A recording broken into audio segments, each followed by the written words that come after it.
సింగరేణి యాజమాన్యానికి Singareni Congress employees union సిఐటియుగా సూచన.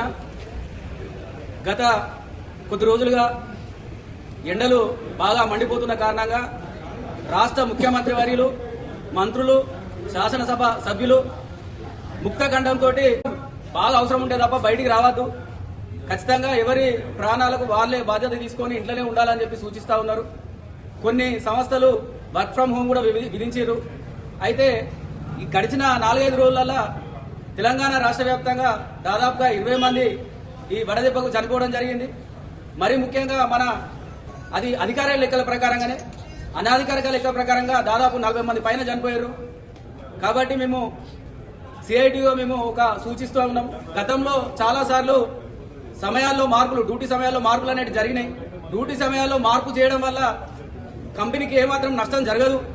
కేవలము ఫస్ట్ షిఫ్ట్లో ఒక 1 అవర్ బిఫోర్, అదేవిధంగా సెకండ్ షిఫ్ట్లో ఒక 1 అవర్ చేయడం వల్ల మధ్యాహ్నము గ్రౌండ్ మాంటెడ్లో ఉన్నటువంటి కార్మికులు ఎవరైతే ఉన్నారో ఫోర్మెన్లు కానీ, జనరల్ అసిస్టెంట్ కానీ, కేబుల్ బాయ్లు కానీ, ట్రిప్మెన్లు కానీ, బ్లాస్టింగ్ సెక్షన్ వాళ్ళు కానీ, అదేవిధంగా ఏఎన్ఎం వాళ్ళు కానీ, ఇట్లా చాలా మంది గ్రౌండ్ మాంటెడ్లో తిరుగుతూ ఉన్నారు.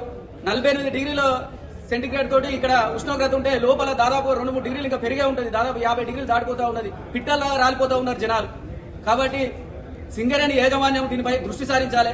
వెంటనే ఈ యొక్క షిఫ్ట్ సమయాల్లో మార్పులు చేంజ్ చేసి కార్మికుల యొక్క ప్రాణాలను కాపాడాలని చెప్పేసి కోరుతా ఉన్నాము. అదేవిధంగా మంచినీటి సౌకర్యం ఇప్పటి వరకు మెరుగుపరచలేదు. ఇక్కడ నుంచి ఎస్ఎండికి పోతే ఎస్ఎండిలో కూడా మంచినీటి కరువు కనబడతా ఉంది. అదేవిధంగా బేస్ వర్క్ షాప్ లో కూడా నీళ్లు సరిపోలేని పరిస్థితి ఇక్కడ నుంచి పోతా ఉంటాయి. అంటే మంచినీటిని కూడా అందించలేనటువంటి దౌర్భాగ్య స్థితిలో ఇప్పుడు సింగరేణి ఉన్నదనే విషయాన్ని మీకు గుర్తు చేస్తా ఉన్నాం. అదేవిధంగా సిహెచ్పి ఆ ఏరియాలో అయితే అసలు కార్మికులు పనిచేస్తారా లేకపోతే రోబోలా అనే విధంగా ఉన్నది. అంత డస్ట్ లేస్తా ఉన్నది. సర్ఫేస్ ఫీడర్ల దగ్గర సిహెచ్పిలా విపరీతమైన డస్ట్ ఉన్నది. డస్ట్ నియంత్రణ చర్యలు ఏమైనా అని చెప్పేసి కూడా మేము యూనియన్ గా హెచ్చరిస్తా ఉన్నాం, అడుగుతా ఉన్నాం. దయచేసి సింగరేణి కాంగ్రెస్ ఎంప్లాయీస్ యూనియన్ గా మేము ఒకటే విన్నవిస్తా ఉన్నాము. గుర్తింపు సంఘము, ప్రాతినిధ్య సంఘము ఎవరు ఏమనుకున్నా ఏం చేసుకున్నా మీరు కూడా మాట్లాడాలి. ఎవరి నోట్ల వాళ్ళు లడ్డూ పెడితే సపరేట్ ఉన్నట్టుగా ఎవరు మాట్లాడతలేరు. వచ్చేసి ఫోటోలు దిగి ఏదో చేసినట్టు కాదు. దయచేసి మేము అందరినీ విజ్ఞప్తి చేస్తా ఉన్నాం, కోరుకుంటా ఉన్నాం. కార్మికుల ప్రాణాలతో చెలగాటమాడద్దు. షిఫ్ట్ చేంజ్ చేయడం వల్ల కంపెనీకి ఎటువంటి నష్టం లేదు.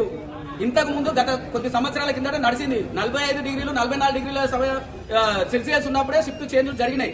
ఇప్పుడు 50 డిగ్రీలు వస్తుంది లోపల.